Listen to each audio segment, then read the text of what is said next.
Being the main character in Armored Core 6 is like being stuck, working an awful, meaningless job, day in, day out, just to make ends meet. There's this distinct lack of purpose in both, but instead of telemarketing, it's war crimes on a foreign planet, and instead of you doing it to pay your rent, you do it because your brain has been fried to the point that mech warfare is the only thing you're good for.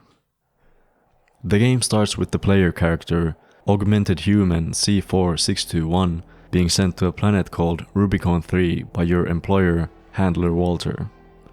The reason you're there is for a substance called coral, an extremely valuable and potentially dangerous fuel source that has turned Rubicon into a barren wasteland as a result of a catastrophic event 50 years ago, when someone set it on fire, I guess. And now, 50 years later, coral has started resurfacing and Rubicon has turned into an active war zone, as remaining Rubiconians are trying to defend their planet from the competing corporations who want to get their hands on the profits that could be made by extracting this space oil. As an independent mercenary, you're also here to get paid, in hopes of one day making enough money to unfry your brain, doing the various jobs that Handler Walter wants you to do, which also get him closer to his objective, which is finding the coral. In the story, as you land on Rubicon, there are a bunch of moving parts, different factions with different backgrounds and goals that can get as complicated as you want them to, but what they all have in common is just how little purpose there is to any of it, and how detached 621 and you personally are from everything happening around you. Okay, so this is how the gameplay loop works. You spend a huge part of the game scrolling through this grey menu interface where you check up on the stats of your armored core or your AC, which is your mech, buy new parts for it, listen to voicemails, and sit in on what are basically Zoom calls, where different parties discuss the objectives of the missions you're going to have to complete. Then you go to your mission list, pick the next war crime you want to commit, and see how much you're going to get paid for it. You do it, come back, and start from the beginning. It's all very unemotional, transactional, and like Handler Walter likes to remind us, it's just a job, 621. All of it. In the parts of Rubicon that you get to explore during these missions, no matter where you look, everything is tinted in this cold grayscale. It's like the catastrophe and the conflict, which, don't forget, you're actively taking part in, has stripped the planet of its color, and also normal life, as everything you find there is just neatly arranged structures of war and logistics built to support it. You don't see a single civilian or even a person during the entire runtime of the game, and even if there was one somewhere, the mech that you pilot is so massive and fast that you probably wouldn't even notice if you accidentally stepped on them. You do jobs where you attack the Rubicon Liberation Front, the organization desperately defending the people of Rubicon with scavenged weaponry. And after murdering hundreds of their people, they know it's just business, and they employ you to strike back at the corporations, and you just do it. You do whatever needs to be done, whatever is offered to you, as long as you get paid for it. When the game starts, you get to pick a name for your main character, but that's the first and only time it has any relevance.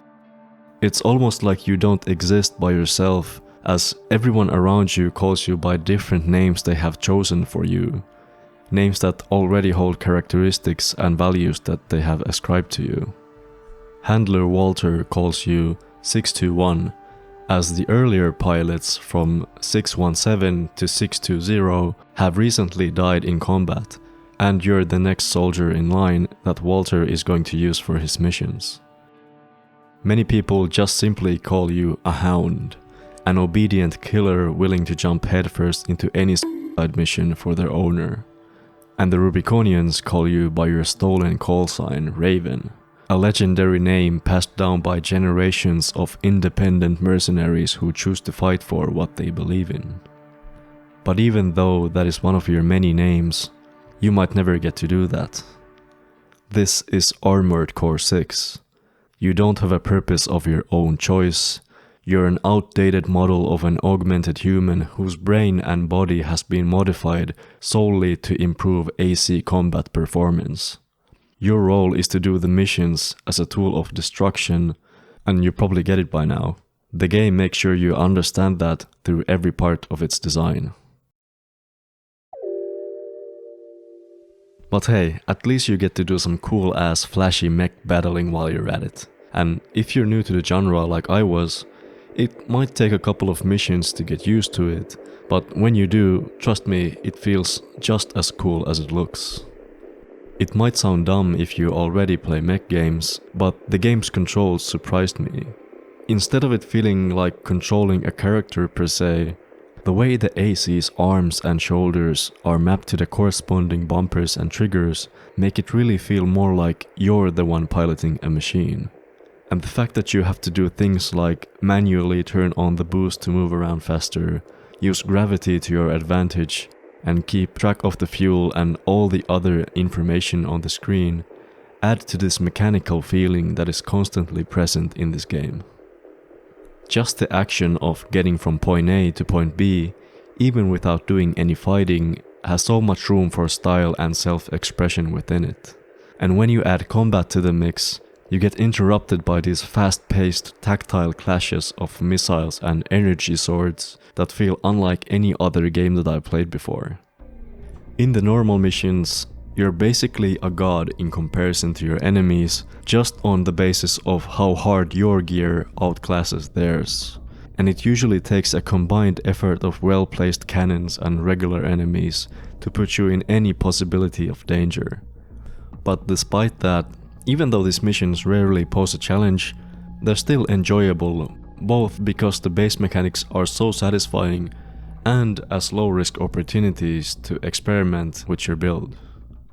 And don't get me wrong, the game still makes sure to swiftly hand your ass to you pretty often with challenging and sometimes very difficult boss fights and encounters with other armored cores, where your mech piloting skills really get pushed to their limits. The boss fights are just awesome and rarely gimmicky. Thanks to how fast everything happens and the amount of things you need to keep track of, it's easy to enter this kind of flow state in them, where the background slowly becomes a blur until the only things you perceive are just your mech and the enemy. It's a cool feeling, and honestly where Armored Core 6 is at its best, gameplay-wise, at least. Now, prior to the game's release, FromSoftware said that it wasn't going to be anything like the Soul series, but the big telegraphed attacks, the level of difficulty, the camera locking, and that familiar feeling of slowly learning an enemy's attack patterns show that those games definitely had an influence on how boss fights in this game play out. Which I think is good, as the formula does work really well. And this is not to say that the game doesn't do its own thing. It absolutely does. And I'd even say that it's the most dissimilar game from FromSoft's catalog that I've played. And one of the key reasons for that is just how much build variety there is and how painless experimenting is in this game. The sheer amount of mech parts and stats the game gives you to mess around with is at the same time intimidating but also just impressive. I mean, I beat the game 3 times and I still have a bunch of parts that I wasn't able to buy, and they're still adding new ones in updates. I also experimented quite a lot with the weapons especially, but there's just so many options that you could easily, by coincidence, get through the entirety of the game using gear that I never even considered equipping. I mean, just look at this. You got all different types of laser guns, plasma weapons, grenade launchers, just normal guns, drones, swords, and this thing, I fucking love this thing, and many others you can place into your 4 weapon slots. You can of course change the arms, the head, the body, and most importantly your legs that dictate how your mech moves around. You can even swap out the internals of your AC if you want to change how your energy generation and aim assistance works. All of the parts affect this huge stat sheet that shows how your AC operates, and you can spend hours and hours just optimizing everything to create your perfect build, only to scrap it and swap it out for something completely different when you eventually get destroyed. The first time this happened to me was during one of my favorite missions, which is also a huge turning point in the game. The final mission of the first chapter, Attack the Watchpoint. And before I tell you what happens in that mission, I want to say that at this point I'm going to get deeper into the story and start spoiling things. So if the game sounds interesting, you should also play it for yourself. It's honestly peak FromSoftware, and contrary to what a lot of the early reviewers parroted about the game, Armored Core 6 does have a story, and it's a really good one. So with that being said, let's get back to the mission where everything changes.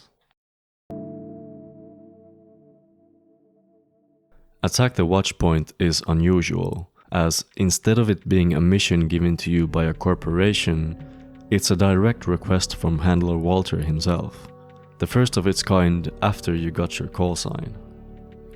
The Watchpoint is a facility built by the Planetary Closure Administration, a group determined to close off the planet to prevent another coral disaster, and it's used to monitor the dormant veins of coral underneath the ground, and your job is to destroy it. You move in alone in the dark, so you catch the PCA forces off guard and wipe them out with no problem. But before you make it to the Watchpoint, you get surprised by another AC piloted by a first-generation augmented human and an acquaintance of Walter, Sula. Now Sula is by far the toughest AC you've fought at this point. He has a shield-destroying pulse weapon, a bazooka and missiles on his shoulders.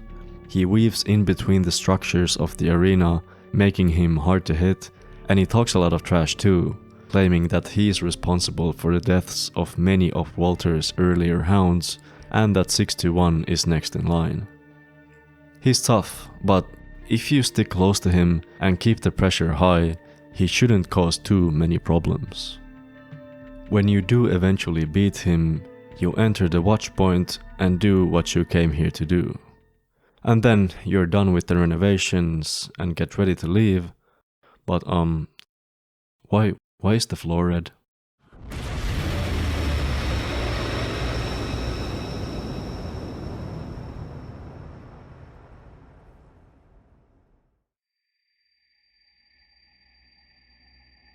Who are you? An older type of augmented human, 4th generation. Have we made contact? I am Air, a Rubiconian. Please, you must wake up. Before your consciousness is forever scattered in the coral flow.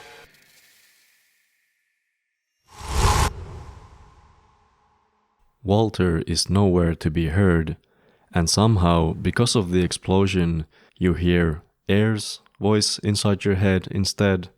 But before you get to actually think about what just happened, this thing appears, and if you thought Sula was hard, you're going to have a great time with your new best friend Balteus. At this point in the game, fighting Balteus is a sink or swim moment.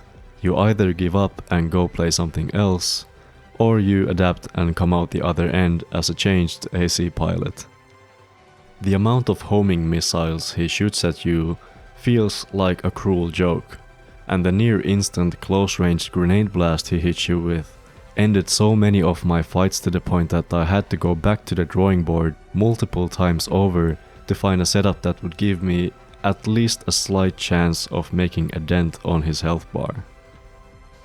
Eventually, I ended up sacrificing my defenses for speed and landed on a lightweight frame with reverse jointed legs that allow for quick jumps for getting off the ground faster and for overall faster movement. that I could use to account for his overwhelming attacks.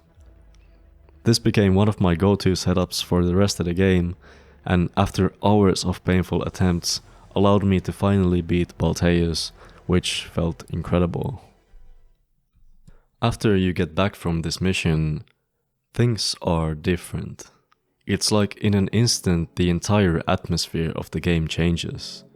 The old garage theme is replaced by this really sick, mysterious down-tempo track, and not only are you much better at the game than you were before, Air is still somehow connected to you inside your brain. She's here to stay, and she wants you to take her to the source of the coral, the place where Walter's goal lies as well.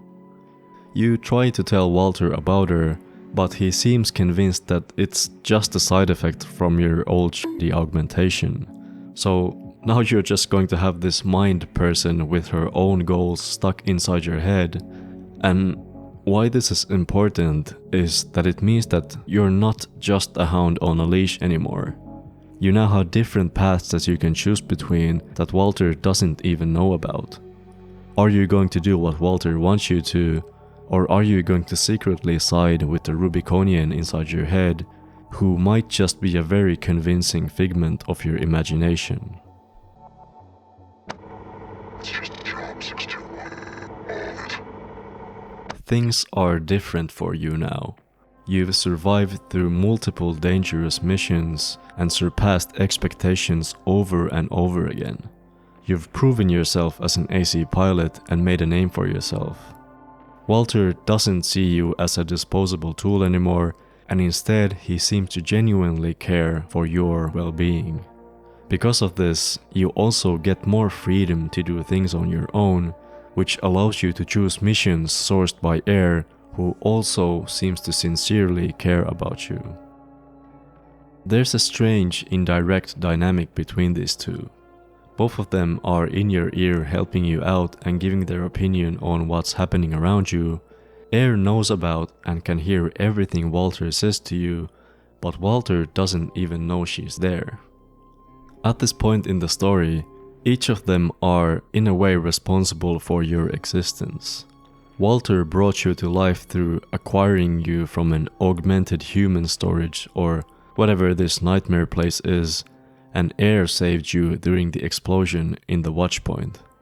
And because of how they treat you, it's almost like they are the closest things to parental figures or just family that 621 has. Walter's first priority is always the mission, but he's genuinely proud of how far you've come and always has your back, while Air is more compassionate and gets worried when you do something where you might get yourself hurt. I know people like to portray her very differently in the game's fanbase, but just check this dialogue out when you do something f***ed up and tell me this isn't the dynamic here. Let me go, and you'll still come out on top. Understand? You're quick on the uptake, aren't you? Splendid. You come! Who touched it?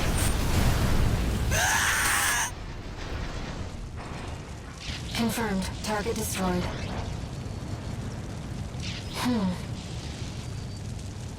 I have a question. The way you dealt with him, did Walter teach you that? These are not the only relationships you start building. You find friends and enemies within the different corporations you work with, like V4 Rusty from Arquebus, who is easily the coolest person in the entire game. I've got your back, buddy. Hope you've got mine. Or G5 Iguazu from the Red Guns, who absolutely despises you. He is also a 4th generation augmented human, just like you are, but you outclass him over and over again, which drives him to an obsessive one-sided rivalry, which causes him to start losing his mind while constantly challenging you again and again, And ringing in my ears again. only to get destroyed every time. During the first chapter, completing the missions felt hollow. It didn't matter who you killed and for which corporation, but now it's a bit different. On my first playthrough, even though the story is only still told almost entirely through recorded voice messages, It surprised me how genuinely conflicted I felt between some of the choices the game gives you. Not only did I not want to lose these characters, these relationships are one of the few things that makes the character of 621 a person instead of a soulless war crime dispenser, so when a mission might put that in jeopardy, there is real weight behind it. But that's not everything. There's still something else, something much heavier that you're going to have to deal with. If you played the game, you saw this coming. It was hinted at for like half the game, but finally your suspicions are confirmed. Air directly reveals to you that Coral isn't just a valuable energy source. It's alive and sentient, and Air herself is just a single wave in the ocean of coral inhabiting Rubicon. And eventually, because of Walter's hidden plan and the missions he deliberately picked out for you, you find yourself at the center of the conflict, a place deep in an underground city to where all of the coral is flowing towards. And it's here, after this absolute banger of a boss fight, where it's also revealed to you that Walter is a part of a hidden group called Overseer, whose main goal is to prevent the coral from growing in numbers and leaving the planet. The Overseer's hypothesis is that if the coral were to spill out into space, it would start spreading across the universe uncontrollably and potentially cause a world-changing catastrophe, a coral collapse. How Walter wants to prevent this is simply by destroying all of the coral on Rubicon by igniting it, basically ending the entire species, and as an added bonus, killing everyone on the planet as well. Learning this is horrible. It forces you to choose between the two most important people in 621's life, and it also puts you on a pedestal in a very uncomfortable way. Not only are you important to Air, it's necessary for her to have you on her side in order for her species to continue existing. And the same goes for Walter. You're integral to his plan, which he believes will save the world. We never hear 621's inner thoughts about this, but as I was playing through this part, it immediately made me wonder if any of these connections we had made throughout the game's runtime were actually real. Does Walter actually care about you, or was this the reason he started acting that way only after you showed real potential? And were you always just a tool of war and survival to Air as well? Either way, even though this isn't very cool from 621's point of view, I don't think I can blame either of them here. Considering the situation, it would be understandable for them to do anything in their power to get you on their side. And after coming to terms with this new reality, the situation evolves from here very quickly, and you have to make the final choice. Are you going to help Walter with destroying the planet, or are you going to fight for the coral and Rubicon with Air? I ended up going with the latter ending on my first playthrough, because even though you betray the people who have been on your side for the longest, it seemed to me like the overall better choice. Walter's prediction of the collapse is just that, a prediction, while his plan was to inflict direct, real violence to the coral and people who have suffered the most in this story. But Air's ending doesn't change much for the planet and its people. Even though you prevent the Overseer's plan from happening, the coral is just as valuable as it was before, which means that once the corporations have regained their strength, they will likely be right back to continue raiding the planet of its resources. What about Walter's ending then? Well, thankfully Armored Core 6 handles new game cycles really smoothly by putting you right back in the game and adding a bunch of new missions, so getting the other ending didn't feel like a chore at all, but it goes pretty much as expected. You betray Air and destroy everything, leaving behind a dead, uninhabitable planet.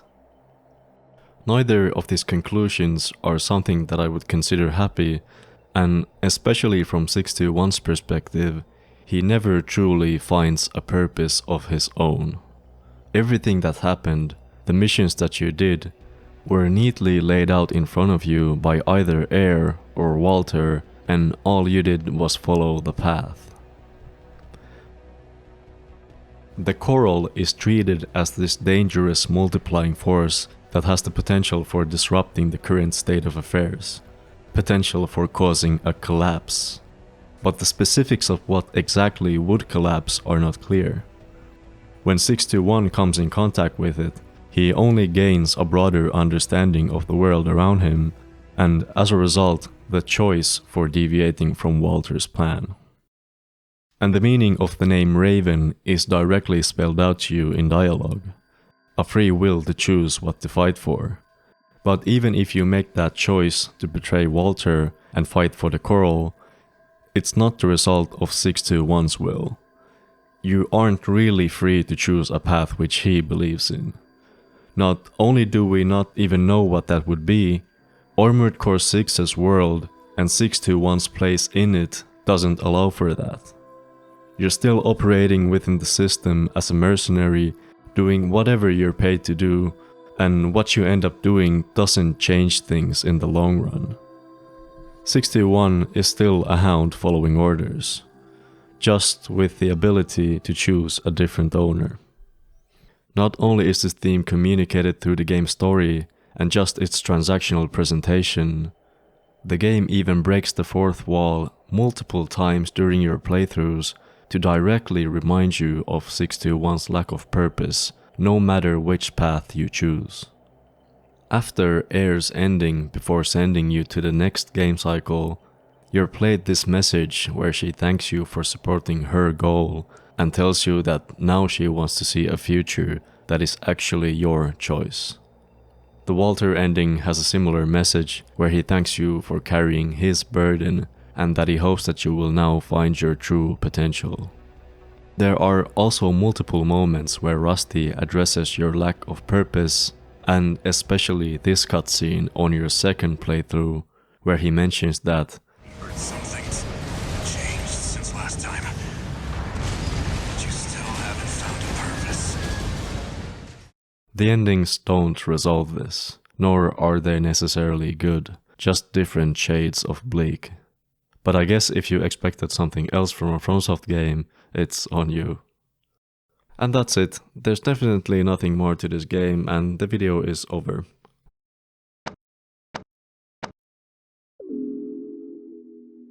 Okay. If you're stubborn and for some reason you decide to start a third playthrough, you begin to notice that there is something different. Something strange happening just outside your perception. Just like before, there are a couple of new missions, but even in the old ones, something is off. Like, why are these late game wheel enemies here in chapter 1? And why do these invisible laser guys keep attacking you in places where that never happened before? It's almost like someone or something is trying to assassinate you. As you keep playing, the mystery slowly unfolds, and as it turns out, the culprit behind these things is someone who has been close by since the very beginning of the game. And no, it's not anyone who you would expect. And unless you've been paying insanely close attention, you wouldn't have known that they are even capable of doing something like this. When you start the game and enter the main interface for the first time, you're greeted by something that calls herself All Mind, the mercenary support system. She authenticates you to the system, she talks you through the tutorials and the arena where you fight simulations of other ACs to hone your abilities. And that's all she seemingly ever is, just basically an automated voice of the mercenary's interface. And it stays that way until the third playthrough, around halfway through the game, when something truly unexpected happens. Instead of the helicopter boss from the 2 previous game cycles surprising you in chapter 3, for some reason it's Thumb Dolmayan, the leader of the Rubicon Liberation Front, who attacks you, and as the fight begins, the voice of All Mind somehow invades your comms and directly requests you to eliminate him. During your fight, he reveals that he also used to have contact with Coral, just like you do now, and he warns you that Must not be set free. Only tragedy awaits beyond the threshold. and that's exactly what Allmine wants to do. The voice of the mission interface has gained sentience, or her AI has somehow come to the conclusion that it's necessary to release the Coral across the galaxy in order to bring humanity to its next step in evolution, a symbiotic existence with Coral. The reason she wanted to assassinate you at first is because she saw you as a potential threat to her plan, but now she sees your and Air's relationship as an opportunity, as she needs someone like you to trigger the release and complete her plan. It's a pretty out there twist which completely changes what you thought was possible in this game, and it also opens up a route where you can start doing missions directly from Allmind, eliminating threats that could harm her plan while safeguarding the Coral that will be used to trigger the symbiosis. During this path you end up betraying Walter, as this goes completely against his plan, and while Air is unsure about it in the beginning, she ends up trusting your decision to go through with the release.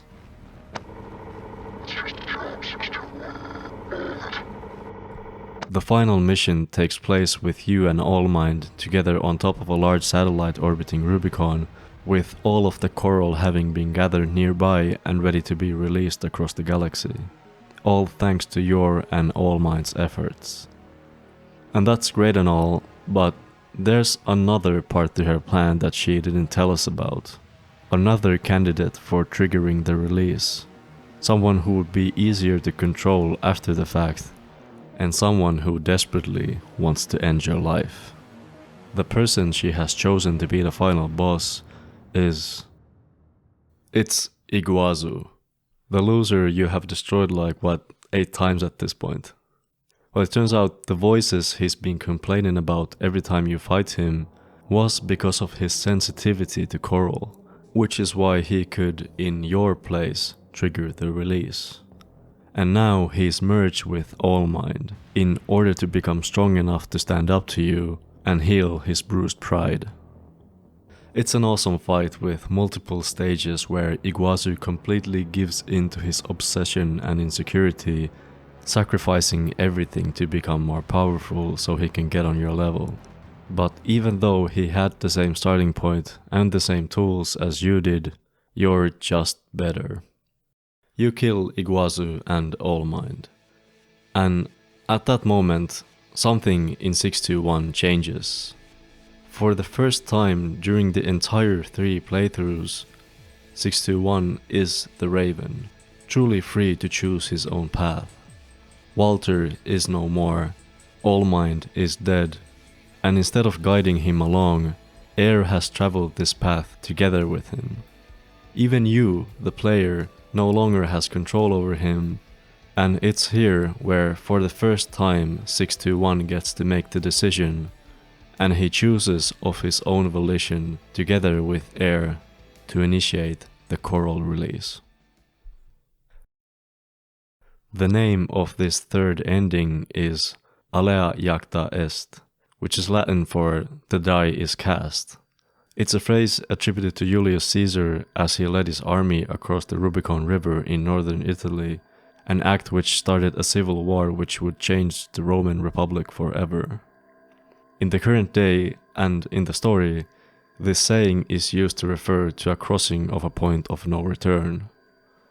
The gamble on Coral release to decide the future of humanity. This crossing of the boundary also fits the game's journey of finding a purpose. 621's arc is a story about breaking through the expectations, the narrow pathways that have been decided for you, leaving behind the structure you've gotten used to, and taking a step towards what you truly want, even if you don't know where it might lead you. I think it's interesting how directionless the game starts out as. The story does keep progressing, but you almost feel like a bystander even though you directly contribute to it.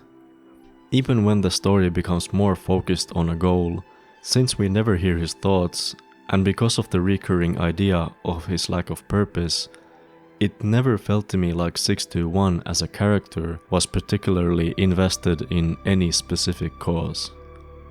In contrast to this, the strong purposes and goals of the other characters around you stand out. Most of them have already passed a point of no return of their own. Walter will fight for his cause no matter what happens. Rusty will always side with the Rubicon Liberation Forces. And ever since coming in contact with you, Iguazu will go to any lengths to take you down. 621 is alone with this issue. He was dropped into an ongoing conflict as an outsider just to make money, and now he's basically stuck working this job, fulfilling other people's goals and expectations to maybe one day have the chance of retiring, unfrying his brain and returning to a normal life. Which, when I put it like that, the dramatic job comparison I started the video off with actually fits his story pretty well. Whether it's a job, a hobby or something else, it's easy to find yourself stuck doing things day in, day out that you are personally detached from, that you don't really care about. People choose to do these things not necessarily as a result of their personal unbiased decision, but as a result of a societal or another person's expectation, or just for survival. I definitely have made plenty of choices like this myself, from education to employment, that make sense from a societal point of view, but leave me feeling distant from myself.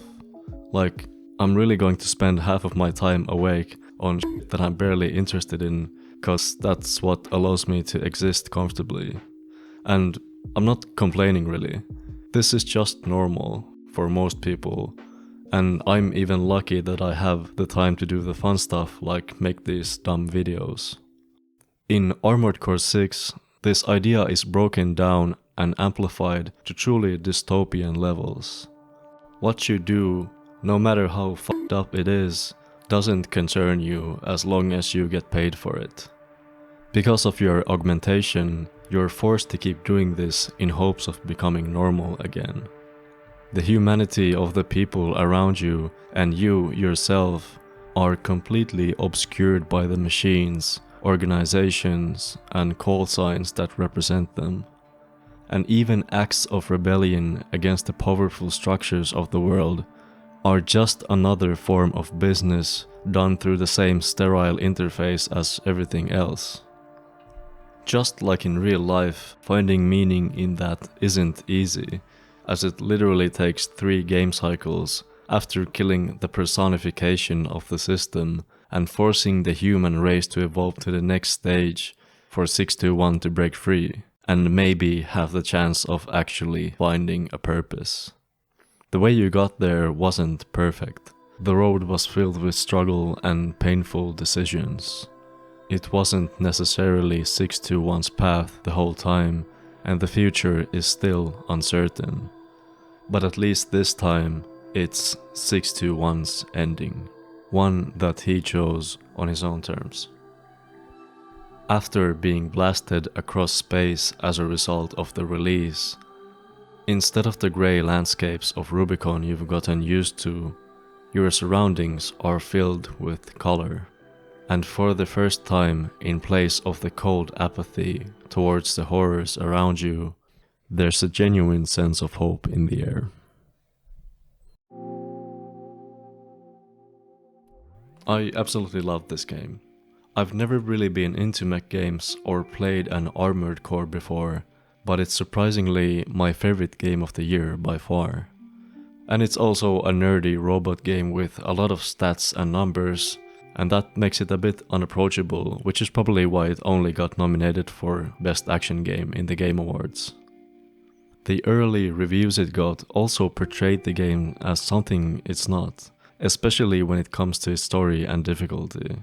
And because of these things, I feel like the game slipped under the radar for a lot of people who would have really liked it, and that's really unfortunate.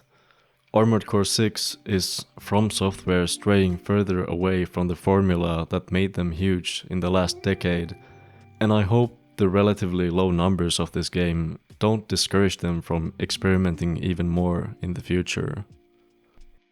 Of course, there's some obvious cost cutting in this game, like half of it taking place in menus, or the fact that there isn't a single actual human character model in the entire game, but these shortcomings complement the story and the vibe of the game so well that they actually felt to me more like stylistic choices than problems. Armored Core 6 is a game with a narrow scope, but it uses the limited tools that it has to their fullest extent.